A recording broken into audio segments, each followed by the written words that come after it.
कीर्तन तुषार प्रस्तुत. गुरुर्ब्रह्मा गुरुर्विष्णू गुरुर्देवो महेश्वरः गुरुः साक्षात् परब्रह्म तस्मै श्री गुरवे नमः. नमस्कार साधक हो, मी सौ दीपा आनंद वेद पाठक पुणे सादर करत आहे परमपूज्य सद्गुरु स्वामी विद्यानंद चरित्र सारामृत. लेखक आहेत श्री प्रल्हाद अवचट तथा स्वामी कृष्णानंद. ओम नमो भगवते वासुदेवाय. ओम सद्गुरु विद्यानंदाय नमः.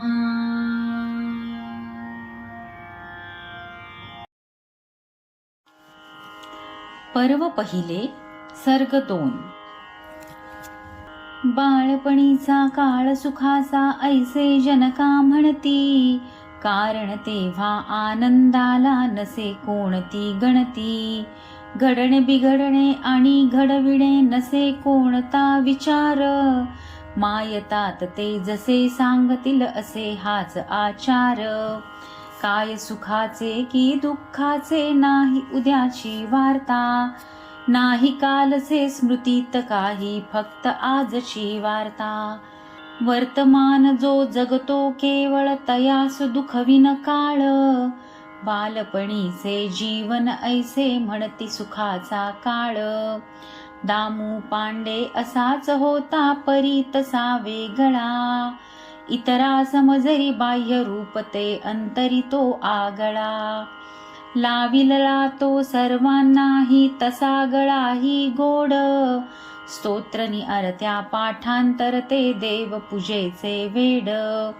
बघे मावसे आर्त भक्तीने शिवपूजन ते करीती, अभिषेकाने रुद्र म्हणती ते शिवव्रत आचरिती.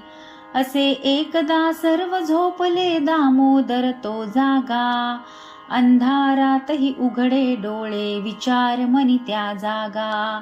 शिवशंकर तो असेल कैसा कैसी तयाची कृती, तोच वलई त्या रेखा उमटे प्रगटे शिव आकृती. वस्त्रालंकृत भव्य दिव्य ते तेजपुंजसे रूप, हळूहळू येई पुढे पुढे ते त्याचे अधिक समीप. भयभीत झाला दामोदर अनक्षणात किंचाळला, शुद्ध हरपली तना मनाची अर्थ नाही त्यासी कळला. तरीही होते जागृत त्याचे सूक्ष्मसे अंतर्मन, जाणविले तै घेती शिव त्या हृदयी कवटाळून. दसकून उठले माय मावशी शांत करीती ते त्याला, भाग्यवान तू म्हणती तुझला शिवस्पर्श तो झाला. सांगायाचे राहून गेले दामोदर पायाळू, असा जन्मला तसा वाढला स्वभाव तो मायाळू. भूमी मधल्या जलवस्तूचे अचूकतया ये ज्ञान, कुणी शेतावर विहिरी खणता घेती त्यास प्रमाण.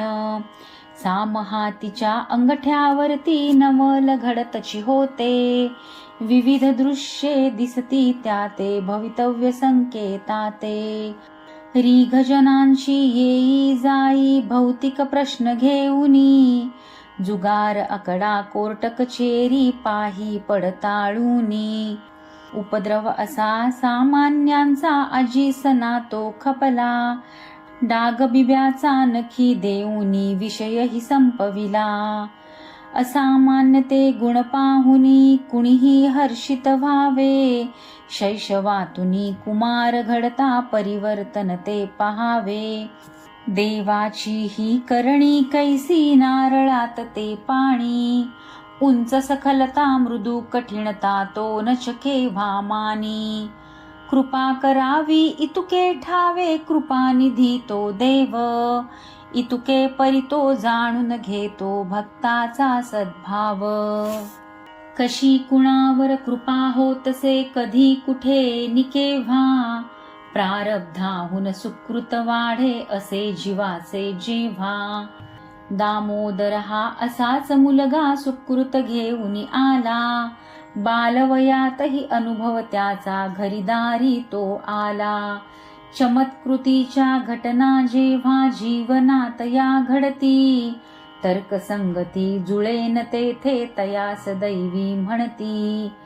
केशवरावनी दामोदर हे तातसुताची जोडी, धामण गावी असे निघाले सज्ज ही बैलगाडी.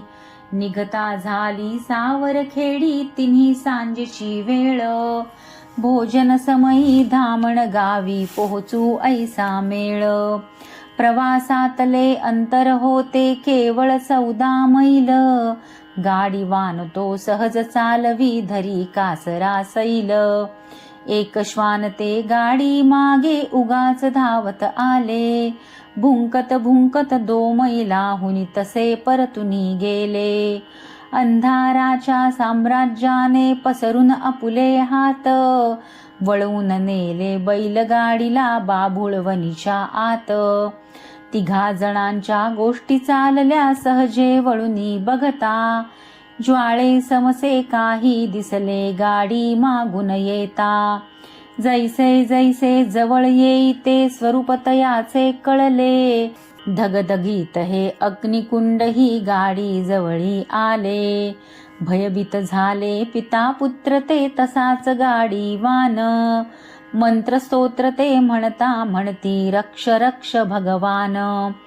रक्षायाचे होते म्हणून ऐसी किमया घडली, बैलगाडीला मार्ग दावूनी ज्योत सुखेती विझली. दिसल्या मार्गी बैल चालले थोडे अंतर गेले, नसे कासरा तरी अचानक जागेवरी थांबले. उतरून खाली जरा पाहूया विचार मनी तो आला, तोच समोरून कंदील झुलवत एक खेडूती आला. आणि म्हणाला थांबा पावण जीविका उदार होता, 2 पावल जाता गाडी पाण्यासह त्या मरता. पुढे कोरडी विहीर पडकी आहे जुनी पुराणी, किती प्रवासी जीवासी मुकले असेच या अडराणी. ढकलून मागे गाडी थोडीशी बैलाचे जुवळवी, निज हाताने गाडी ओढून योग्य पथावर आणली. आता असे जा सांगून तोही घरी माघारी फिरला, कृतज्ञतेने वळूनी बघता कुणास ना तो दिसला.